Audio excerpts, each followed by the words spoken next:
जय हिंद दोस्तों, स्वागत है आपका हमारे YouTube चैनल में। आशा करते हैं आप स्वस्थ होंगे, मस्त होंगे, और मस्त होंगे तो पढ़ ही रहे होंगे। तो जैसा कि आपको पता ही चल गया होगा, पिछले वीडियो के अनुसार मैं पिछले वीडियो में कुछ ज़्यादा ही भाषण दे दिया था। और पिछले वीडियो में मैंने आपको यह भी बताया था कि फिजिक्स को, भौतिकी को हम शुरू करेंगे। अब भौतिकी को एक नए अंदाज में, नए सिरे से करने का प्रयास करेंगे। तो टेंशन अब नहीं लेना है और बढ़िया से समझेंगे, एक एक चीज़ को जानने का हम प्रयास करेंगे। तो मैंने आपको बोला था कि जिस सब्जेक्ट में सबसे ज़्यादा सवाल जिससे पूछा जाएगा उस चैप्टर को हम शुरू करेंगे। तो भौतिकी से सवाल बनते हैं आपके एग्जाम में।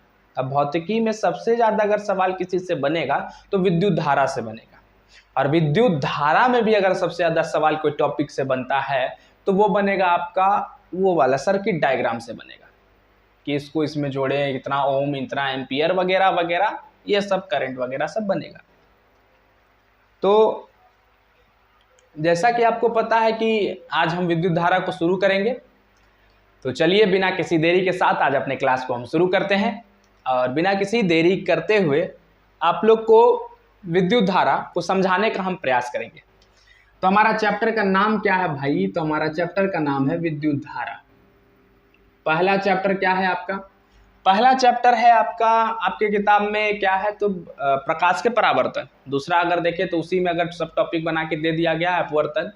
फिर तीसरा अगर देखें तो मानव नेत्र। चौथा चैप्टर आपका क्या है? प्रकाश, ये विद्युत धारा है। विद्युत धारा को अगर मैं आपको कुछ समझाने का और अच्छे से प्रयास करूं तो इसको कहते हैं इलेक्ट्रिसिटी। क्या कहते हैं? इलेक्ट्रिसिटी कहते हैं, मतलब सिटी है। तो एक सवाल है, कौन सा ऐसा सिटी है जिसमें कोई आदमी नहीं रहता है? कौन सा ऐसा सिटी है जिसमें कोई भी आदमी नहीं रहता है? तो लास्ट में कमेंट करके आप लोग जरूर बताइएगा क्या होता है, क्या नहीं होता है। तो विद्युत धारा को इंग्लिश में कहते हैं इलेक्ट्रिसिटी कहते हैं, ठीक है। ये दो शब्दों के मेल से बना हुआ है, विद्युत और धारा। तो इसी चीज को हमको पढ़ना है। विद्युत धारा को हम पढ़ेंगे और उससे पहले कुछ जानने का भी प्रयास करने का हम कोशिश करेंगे। चलिए देखते हैं, विद्युत धारा को पहले समझते हैं, आखिर ये विद्युत धारा होता क्या है। पहला चैप्टर का नाम है भाई विद्युत धारा। तो विद्युत धारा, पहले हम किसी के यहाँ रिश्ता लेके गए तो भाई पहले लड़का को ना जानेंगे कि लड़का क्या है। तो अब हम रिश्ता लेके आए विद्युत धारा के यहाँ, तो विद्युत धारा को ना जानेंगे विद्युत धारा क्या है। विद्युत धारा कहते किसको है? तो विद्युत धारा कहते किसको है? तो आवेशों के प्रवाह को हम विद्युत धारा कहते हैं। मतलब आवेश जिस भी चीज से प्रवाह हो उसको विद्युत धारा कहते हैं, उसको इलेक्ट्रिसिटी कहते हैं। मतलब क्या कहने का मतलब क्या हुआ? मान लीजिए ये तार है हमारा, और ये तार से क्या होता है ना, आवेश प्रवाह हो रहा है। क्या प्रवाह हो रहा है? आवेश प्रवाह हो रहा है। तो आवेशों के प्रवाह को हम विद्युत धारा कहते हैं, आवेशों के प्रवाह को हम विद्युत धारा कहते हैं, मतलब इलेक्ट्रिसिटी कहते हैं। मतलब क्या हुआ इसका बच्चा? इसका मतलब यह हुआ कि इलेक्ट्रॉन जो है हमारा फ्लो कर रहा है। क्या हो रहा है? इलेक्ट्रॉन हमारा फ्लो कर रहा है। फ्लो करने का मतलब प्रवाह हो रहा है। जैसे पानी नहीं बहता है वैसे ही इलेक्ट्रॉन बहता है तार के अंदर, वैसे ही चालक के अंदर, तार के अंदर कहना उचित नहीं होगा, क्या होगा? चालक के अंदर। तो जब भी चालक के अंदर, किसके अंदर? चालक के अंदर आवेश का प्रवाह हो उसे क्या कहते हैं हम? विद्युत धारा कहते हैं। आप लोग को समझ में आया क्या? आया ना? तो एकदम जरूर आना ही चाहिए। क्या कहते हैं? आवेश का प्रवाह होना। किसमें? आवेश का प्रवाह अगर चालक में होता है तो उसको हम क्या कहते हैं? विद्युत धारा कहते हैं। आपके मन में ये चीज आया होगा ना कि हाँ चलो पहले इसको लिख देते हैं, उसके बाद फिर कुछ आगे चलते हैं। तो क्या कहने का मतलब है? आवेश के प्रवाह को, क्या? आवेश के प्रवाह को विद्युत धारा कहते हैं। आवेश के प्रवाह को किसी निश्चित चालक में, किसी निश्चित चालक में हो तो उसे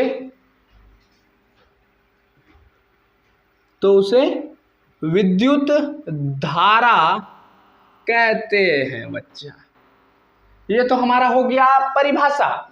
परिभाषा को अगर और सरल तरीके से बनाने का प्रयास करें तो मान लीजिए पानी है, पानी को आप किसी भी रड में, खोखला रड है, पानी को ऐसे करके डालिए खोखला रड में, तो नीचे से बहेगा कि नहीं बहेगा? बहेगा। तो उसी तरह की तार में, उसी तरह एक चालक में जब भी करंट स्विच ऑन ऐसे करके किए तो इलेक्ट्रॉन उसमें पहले से मौजूद रहता है। इलेक्ट्रॉन क्या रहता है, पहले से मौजूद होता है। बस करंट का आ जाने से क्या होता है, वो प्रवाह करने लगता है, एक दूसरे से टकराने लगता है। और जब प्रवाह करने लगे तो वो क्या कहला जाएगा, विद्युत धारा कहला जाएगा। वो क्या कहलाएगा, इलेक्ट्रिसिटी कहलाएगा।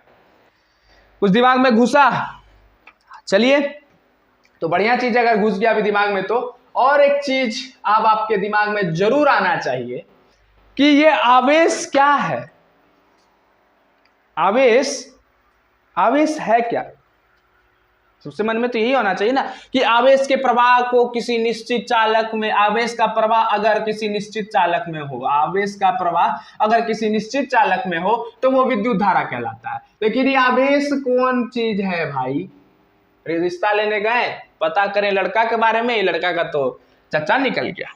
तो ये है कौन आखिर ये आवेश? तो इस आवेश को हमको समझना है, आवेश है क्या। तो आवेश को आपको एक चीज बता दें, आवेश को हम क्यू से दर्शाते हैं। आवेश को क्या चीज से दर्शाते हैं? क्यू से दर्शाते हैं। मतलब क्या हुआ कि आवेश का मतलब होता है चार्ज। चार्ज का मतलब होता है कि एक मतलब कि कोई भी इलेक्ट्रॉन कितना फ्लो कर रहा है, कोई भी इलेक्ट्रॉन कितना फ्लो कर रहा है उसे हम क्या कहते हैं, आवेश कहते हैं। जान रहे हैं, अभी भी आप लोग को समझ में नहीं आया होगा आवेश कहते किसको है। हाँ, तो आवेश का मतलब क्या होता है? आवेश का मतलब यह होता है कि ऐसा प्रॉपर्टी, ऐसा प्रभाव, मतलब हम जब भी चुंबकीय क्षेत्र में जाए या विद्युत में रहे जिसके कारण हमको प्रभाव महसूस हो, उसको क्या कहते हैं, आवेश कहते हैं। मतलब कहने का मतलब क्या हुआ?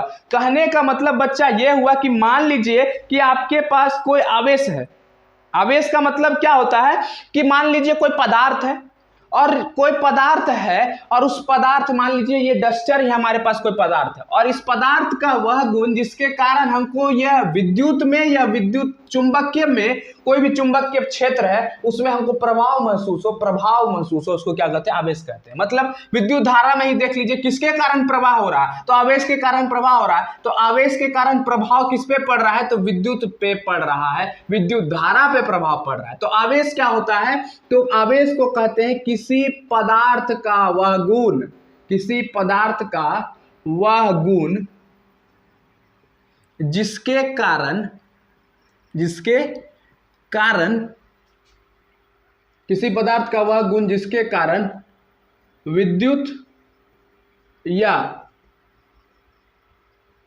चुंबकीय क्षेत्र पर प्रभाव महसूस हो, चुंबकीय क्षेत्र पर क्या हो, प्रभाव महसूस हो। कहने का मतलब क्या हुआ बच्चा? कहने का मतलब यह हुआ कि आवेश हम उसको कहते हैं, आवेश का मतलब क्या हुआ, आवेश एक कुछ नहीं, एक गुण है, एक पदार्थ का वह गुण है जिसके कारण, मान लीजिए ये पदार्थ है और ये पदार्थ में आवेश है, तो आवेश होने के बाद अगर मान लीजिए ये चार्ज है इसके अंदर, तो हो सकता है चुंबकीय क्षेत्र जो आपस में बनेगा, वो चुंबकीय क्षेत्र इस पदार्थ पर कोई ना कोई प्रभाव डालेगा, या पदार्थ के कारण इस चुंबकीय क्षेत्र पर क्या होगा, प्रभाव महसूस होगा, या विद्युत पर कोई ना कोई प्रभाव महसूस होगा।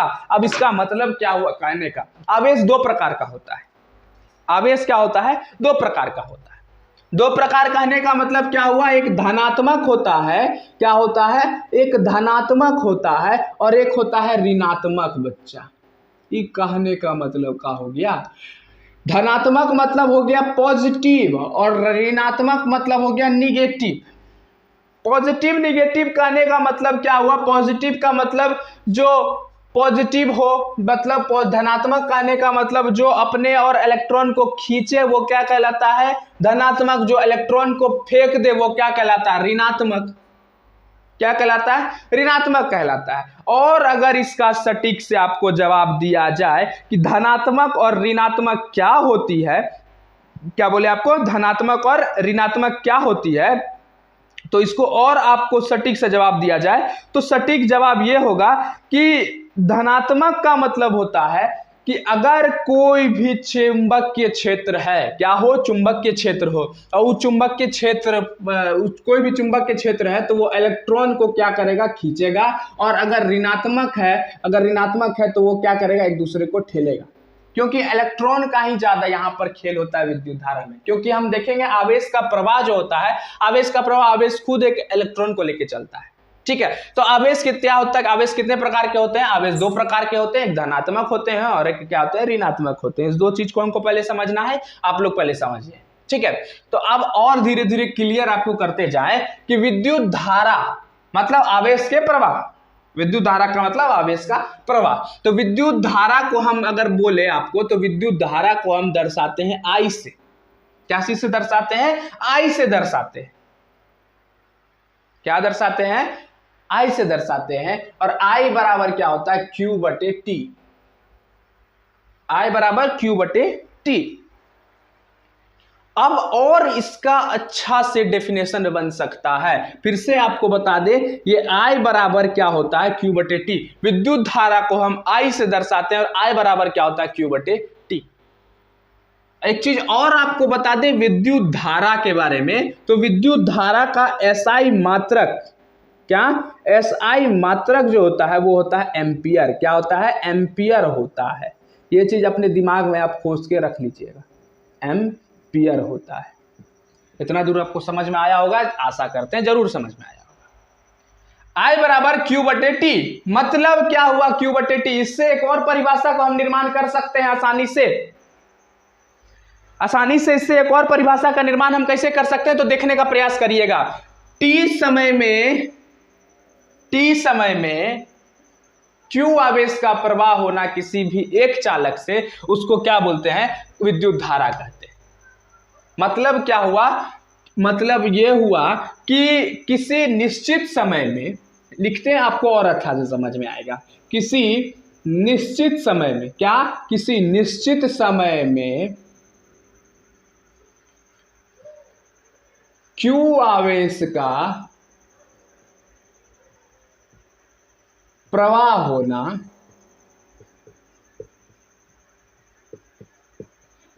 किसी चालक से, उसे विद्युत धारा कहते हैं। विद्युत धारा कहते हैं। अब एक चीज और समझने का प्रयास करिएगा। मान लीजिए यह कोई चालक है। क्या है? यह कोई चालक है और मान लीजिए ये टी समय में, क्या? टी समय मतलब कोई भी समय दिया गया जिस समय का मान है टी, तो टी समय में ये Q आवेश इसमें से प्रवाह हो रहा है, तो ये क्या कहलाएगा? विद्युत धारा कहलाएगा। मतलब क्या हुआ? एक सेकंड में अगर 1 कूलम चार्ज प्रवाह हो तो वो क्या कहलाता है? विद्युत धारा कहलाता है। क्या कहलाएगा? विद्युत धारा कहलाएगा। विद्युत धारा का मतलब वो क्या कहलाएगा? I कहलाएगा। और अगर अच्छा से आपको परिभाषित करने का प्रयास करें तो आपको शायद इतना दूर में तो समझ में आपको आया होगा। किसी निश्चित समय में Q आवेश प्रवाह, किसी निश्चित समय में Q आवेश का प्रवाह क्या कहलाता है? विद्युत धारा कहलाता है। तो ये चीज आपके दिमाग में गहन में आ चुका होगा, जहन में आपको आ चुका होगा। अपने दिमाग में स्टोर करके रखिए ये सब चीज को। ये सब खुआ है बच्चा। क्या है? खुआ है। ये सब चीज को समझना है, जानना है, ठीक। अब बात आएगी आवेश के बारे में, आवेश को समझने का प्रयास करेंगे और थोड़े से अच्छे प्रकार से। अब बात आएगी आवेश का, कि आवेश आखिर है क्या। तो किसी पदार्थ का वह गुण जिसके कारण विद्युत या चुंबकीय क्षेत्र पर प्रभाव पड़ता है उसे आवेश कहते हैं। मतलब आवेश के कारण, जैसे ही मान लीजिए आवेश क्या है? आवेश स्कूल का प्रिंसिपल है। आप लोग भी क्लास में बैठे होंगे और हल्ला कर रहा है, पूरा क्लास हल्ला कर रहा है, मान लो बच्चा, जैसे प्रिंसिपल घुसा ऐसे करके देखा जैसे प्रिंसिपल, बस सब बच्चा साइलेंट। तो प्रिंसिपल क्या है? प्रिंसिपल आवेश है। और बच्चा सब क्या है? तो बच्चा सब विद्युत है, विद्युत चुंबकीय है, चुंबकीय क्षेत्र है। तो चुंबकीय क्षेत्र के मतलब आवेश के आने से अगर चुंबकीय क्षेत्र पर प्रभाव पड़ता है तो वो क्या कहलाएगा? आवेश कहलाएगा। मतलब कोई भी ऐसा पदार्थ इंटर किया और इंटर करके अगर किसी भी चीज पर प्रभाव डाल दिया तो वो क्या कहलाएगा? आवेश कहलाएगा। बस इतना सा दिमाग में आपको रखना है। आवेश को हम किससे दर्शाते हैं? Q से दर्शाते हैं। आपको तो पता चल ही गया होगा और बता भी दिया है Q से दर्शाते हैं। और इसका SI मात्रक जो होता है, इसका SI मात्रक होता है कूलम। क्या होता है? कूलम होता है। इस चीज को भी दिमाग में अपने स्थिर में, गहन में, जहन में रख लेना है कि कूलम को कहते हैं, मतलब कूलम आवेश का क्या है? SI मात्रक है। ठीक है, इतना दूर तक तो शायद आपको समझ में आया होगा। SI मात्रक कूलम है। तो चलिए जल्दी से इसे नोट डाउन करिए, फिर हम आगे चलते हैं। एक एक चीज को, एक एम्पियर को परिभाषित करते हैं, एक एम्पियर क्या होगा, फिर एक एम्पियर से एक एक चीज को और अच्छे मतलब गहरे तरीके से समझने का प्रयास करेंगे। जैसा कि मैंने आपको कहा है वैसा मैं अपने बात पर खरा उतरूंगा, एक एक चीज को बताऊंगा, एक एक चीज से समझने का प्रयास करूंगा कि आखिर है क्या एक एक चीज को खत्म करेंगे। तो जल्दी से इसे नोट डाउन करिए, फिर आगे चलते हैं। हाँ, तो बात आती है कि जैसा कि मैंने आपको बताया कि I बराबर क्या होता है बच्चा, I बराबर होता है Q बटे T, I बराबर Q बटे T।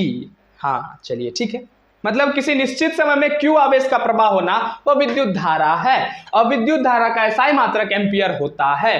तो मतलब अगर हम इसको एम्पियर बराबर क्या बोले, एम्पियर बराबर कूलम बटे क्या बोले, कूलम, क्या क्या क्या कह सकते हैं, हाँ एम्पियर बराबर कूलम बटे समय, ये लिखे तो आपको कोई दिक्कत? मतलब अगर हम विद्युत धारा का एक और एसआई मात्रक निकालने का प्रयास करें तो वो क्या कहला जाएगा, कूलम बटे कूलम पर सेकंड, क्या कहलाएगा, कूलम पर सेकंड। तो एक चीज और याद रखिएगा, एक एसआई मात्रक क्या है, एक एसआई मात्रक एम्पियर होता है, और एक एसआई मात्रक क्या होता है, एक एसआई मात्रक होता है कूलम पर सेकंड। क्या होता है, कूलम पर सेकंड। इतना दिमाग में घुसा कि नहीं घुसा? और नहीं घुसा तो जल्दी से इसे स्टोर करिए अपने दिमाग में और धीरे धीरे घुसाने का प्रयास करिए, क्योंकि बच्चा सफल वही हुआ है जो मेहनत किया है, बिना मेहनत से कुछ नहीं हासिल होने वाला है। ठीक है, तो दिमाग को अस्थिर इस गर्मी में करना है, क्योंकि ये गर्मी बहुत ज्यादा टेम्परेचर को रख रहा है। ठीक है, तो इस चीज को अपने दिमाग में घुसा के रखना है। तो क्या कहना था कि किसी भी चीज को दिमाग में स्थिरता से रखना है, क्योंकि बच्चा आपका बोर्ड है। क्या है, बोर्ड है। अब पहले ही बताएं, पैनिक नहीं होना है, कोई बड़ा चीज थोड़ी है, बोर्ड है तो बोर्ड है, तो क्या हुआ, नहीं कर पाएंगे क्या कुछ? एंजॉय भी लेना लाइफ को, और साथ साथ चलना भी है लाइफ में, और सब कुछ एंजॉय करते हुए चलना है। और क्योंकि लाइफ है, कब, जैसा कि मैंने आपको बताया, अनसर्टेन है लाइफ, कभी भी खत्म हो सकता है जिंदगी। तो ऐसा मतलब नहीं कि भगवान करे सब अच्छे से रहे, सब अच्छे से जिए, और आपके उज्जवल भविष्य की भी कामना करते हैं। अच्छे से आप पढ़िए लिखिए एंजॉय करिए, पढ़िए लिखिए एंजॉय करिए। करना क्या है जिंदगी में यार, पढ़ना है, लिखना, एंजॉय करना है, बस यही चीज है कि अगर 5 साल मेहनत कर लीजिएगा ना, तो आगे आने वाले 50 साल आपका बढ़िया से गुजरेगा। लेकिन अभी 5 साल जो रेस्ट करिएगा ना, आने वाला जो 50 साल है बहुत खटिएगा, कुत्ता की तरह खटिएगा। आने वाला जो आपका पीढ़ी होगा ना, जो आप पे डिपेंड होगा, वो आपको गाली छोड़ के दूसरा कुछ नहीं देगा।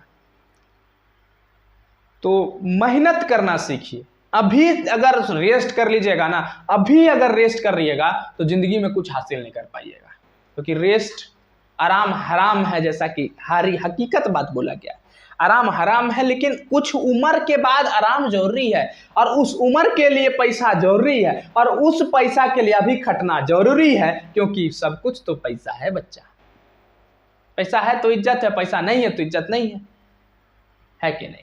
तो ज्यादा भाषण नहीं देंगे क्योंकि पढ़ाना भी है। तो SI unit coulomb per second भी हम लिख सकते हैं कि नहीं लिख सकते हैं? लिख सकते हैं। अब एक डिफिनेशन आएगा कि 1 एम्पियर को परिभाषित करें।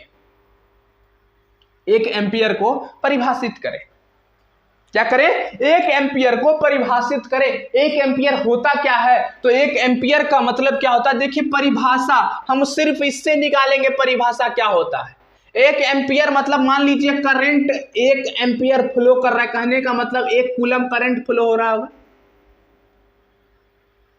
क्या हो रहा होगा? 1 कूलम करंट फ्लो हो रहा होगा। थोड़ा स्पेलिंग पे मतलब गाइड नहीं करिएगा, स्पेलिंग से थोड़ा सा हो सकता है स्पेलिंग मिस्टेक। अब देखिए, मतलब 1 कूलम हो रहा होगा कितने में? 1 सेकेंड में। 1 सेकेंड में 1 कूलम प्रवाह हो रहा है 1 एम्पियर। मतलब क्या हुआ कि कहने का मतलब यह हुआ, किसी चालक से 1 सेकेंड में अगर 1 कूलम विद्युत धारा का प्रवाह हो तो उसे 1 एम्पियर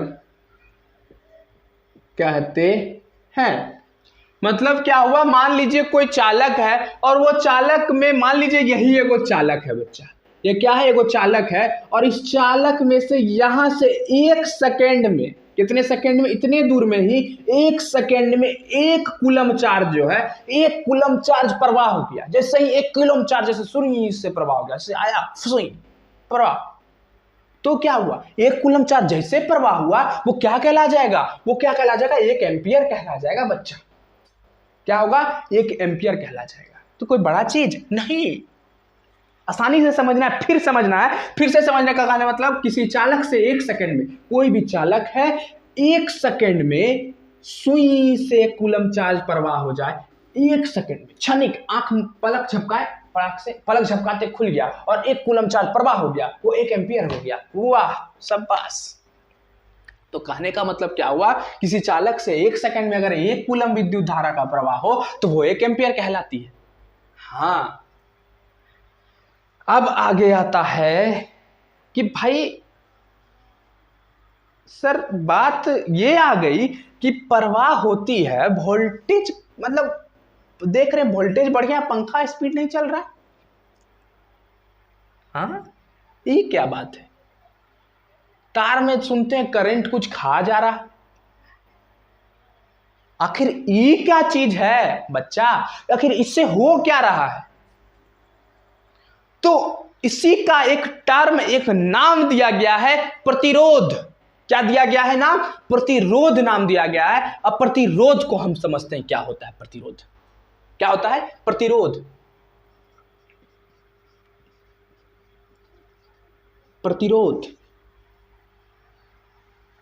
प्रतिरोध का मतलब होता है, मान लीजिए कोई शादी करने गया और शादी करने के लिए जब जाता है तो अपने आप को क्या समझता है, कोई भी व्यक्ति जब शादी करने जाता है तो अपने आप को समझता है प्राइम मिनिस्टर है, हम क्या है प्राइम मिनिस्टर, और बाकी बात जितना बाराती मेरे सामने जा रहा है वो मेरा प्रजा है।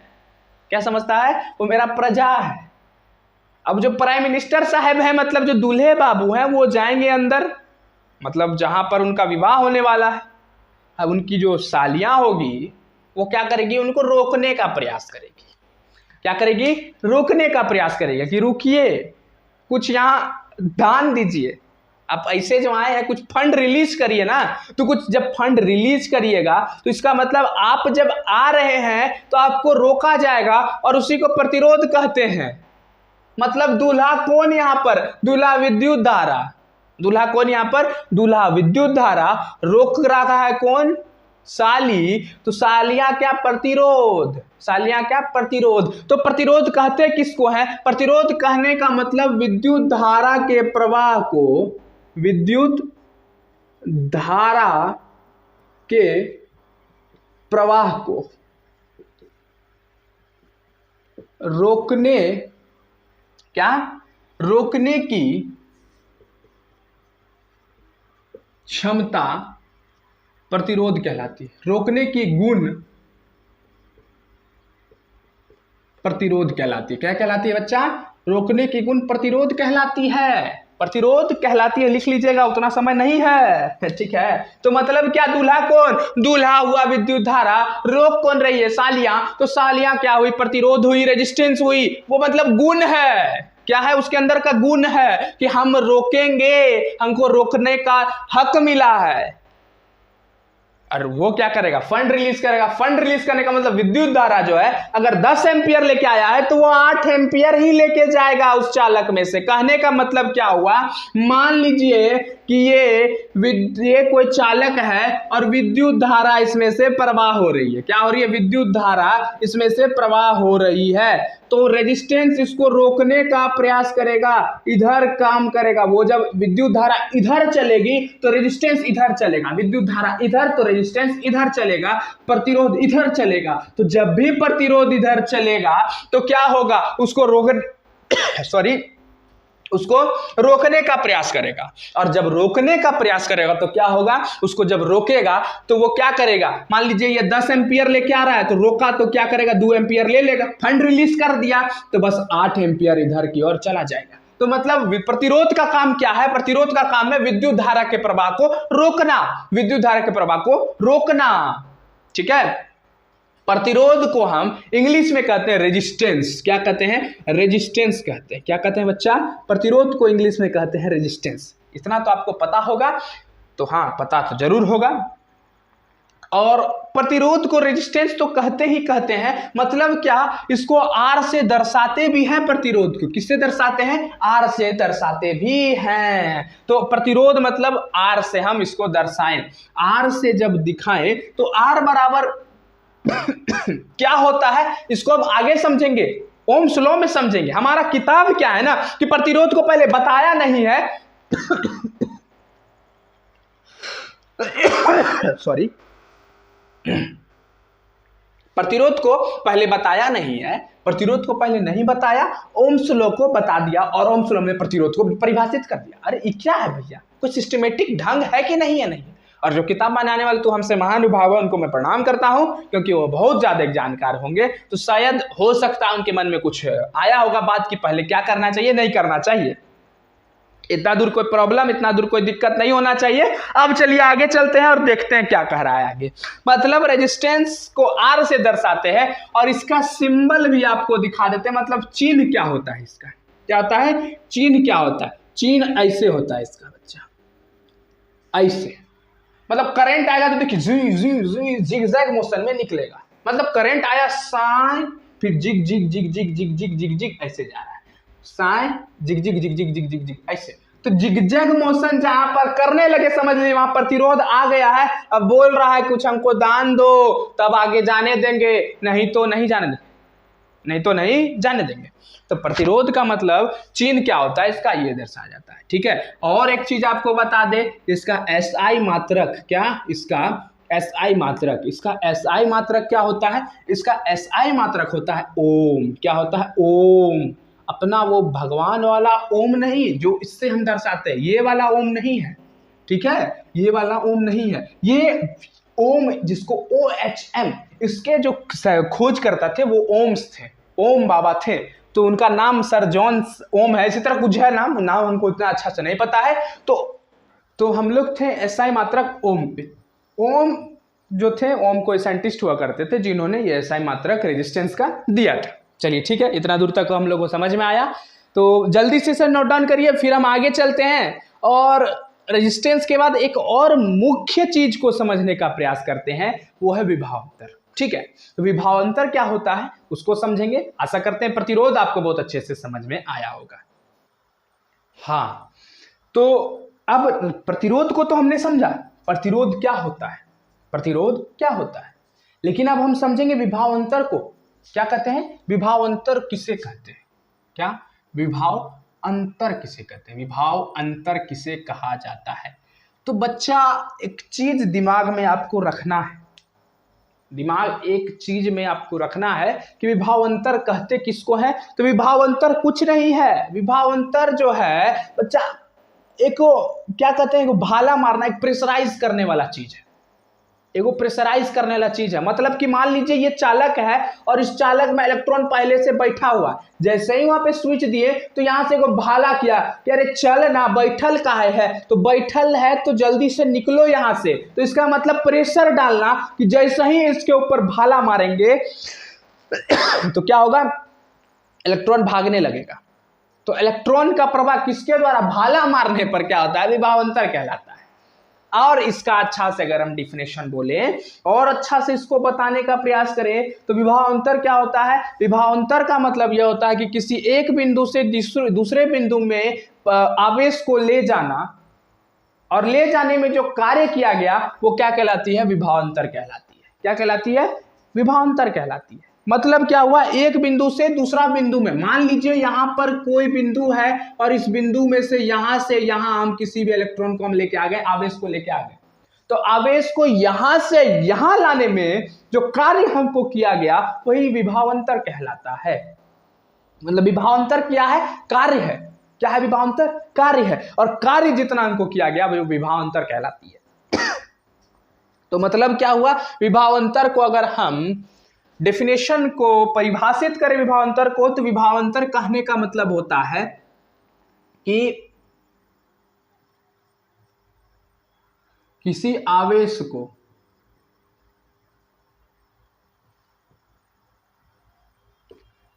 अनंत से किसी निश्चित बिंदु में लाने पर किया गया कार्य विभवांतर कहलाता है। कहने का मतलब क्या हुआ, कहने का मतलब यह हुआ कि मान लीजिए कि यहां पर एक पॉइंट ए है, ये क्या है, ए है, बी है, और ये पॉइंट सी है, ठीक है, और ये अनंत है। अनंत से हम यहां से आवेश को उठाकर यहां पर लेके आ गए, यहां से आवेश को उठाकर यहां पर जब ले आए, तो यहां पर जब लाए तो कुछ ना कुछ कार्य मेरे द्वारा किया गया होगा। क्या किया होगा? कार्य किया गया। मान लीजिए को बोरा लिए और ये बोरा को उठाकर हम यहां पर लेके आ गए, और जब बोरा को उठाकर यहां पर लेके आए तो कुछ ना कुछ तो काम किया होगा ना मेरे द्वारा।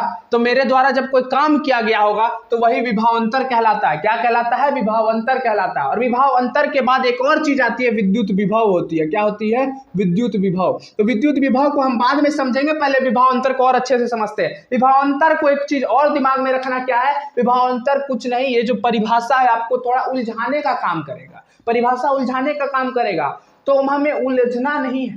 नहीं कहते उसको नाचने का शौक था और हमें नचाना आता था, नहीं, हमको नाचने का शौक है, उसको नचाने का शौक है तो हमको नाचना नहीं है, हमको उसको नचाने का शौक है तो हमको नाचना नहीं है। मतलब क्या हुआ कि परिभाषा को फंसाने का शौक है लेकिन हमको फंसना नहीं है। मतलब क्या कि विभवांतर एक भाला है, जैसे ही स्विच दिए इलेक्ट्रॉन का प्रवाह हो रहा है, तो जल्दी से जब प्रवाह करवाना है तो विभवांतर का उपयोग करते हैं, वोल्ट का उपयोग करते हैं। वोल्टेज का नाम सुने हैं ना कि अरे बहुत वोल्टेज आ गया, तो वोल्टेज आ गया कहने का मतलब विद्युत धारा को भाला, बहुत विद्युत धारा या इलेक्ट्रॉन को भाला मारने वाला आ गया, अब भाला मारने वाला आ गया तो वोल्ट होता है। तो विद्युत विभवांतर या विभवांतर को हम भी से दर्शाते हैं। किससे दर्शाते हैं? भी से दर्शाते हैं। और इसका एसआई मात्रक जो होता है, इसका एसआई मात्रक होता है वोल्ट। क्या होता है? वोल्ट होता है। क्या होता है? वोल्ट होता है। ठीक है। और एक चीज, किसी आवेश को अनंत से लाने में किया गया कार्य, तो एक चीज याद रखिए, इसका अगर हम फॉर्मूला के बारे में बात करें तो W बराबर V/Q होता है। क्या होता है? V बराबर W/Q। और एक चीज अच्छा से आपको बोले तो V बराबर W/Q होता है। V बराबर W/Q होता है। तो मतलब किसी आवेश को अनंत से किसी निश्चित बिंदु में लाने में किया गया कार्य क्या कहलाती है? विभवांतर कहलाते हैं। तो V बराबर W/Q होता है। V बराबर W/Q होता है। इसको वोल्ट से दर्शाते हैं। W वर्क का, कार्य का ऐसा यूनिट क्या होता है? कार्य का ऐसा यूनिट होता है जूल। क्या होता है? जूल होता है। क्या होता है? जूल होता है। और आवेश होता है। Q का क्या होता है? आवेश होता है। चार्ज का क्या होता है? आवेश का क्या होता है? आवेश का होता है कूलम होता है। क्या होता है बच्चा? आवेश का कूलम होता है। तो ये चीज आपके खोपड़ी में घुसा होगा कि नहीं घुसा होगा? एकदम घुसा होगा। मतलब विभवांतर का एक और एसआई मात्रक हम निकाल सकते हैं। वो क्या कहलाता है? वो कहलाता है जूल पर कूलम। क्या कहलाएगा? जूल पर कूलम कहलाएगा। तो विभवांतर किसी आवेश को अनंत से किसी निश्चित बिंदु में लाने में किया गया क्या कहलाती है? विभवांतर कहलाती है। विभवांतर V बराबर W/Q होता है। और एसआई मात्रक क्या होता है? वोल्ट होता है। मतलब एक भाला है जो कि इलेक्ट्रॉन को भगाता है, बस विभवांतर यही है। ठीक है। तो विभवांतर के बाद आता है विद्युत विभव। विद्युत विभव मतलब किसी निश्चित बिंदु से एक बिंदु तक लाने में किया गया कार्य क्या कहलाते हैं? विद्युत विभव कहलाती है। क्या कहलाती है? विद्युत विभव कहलाती है।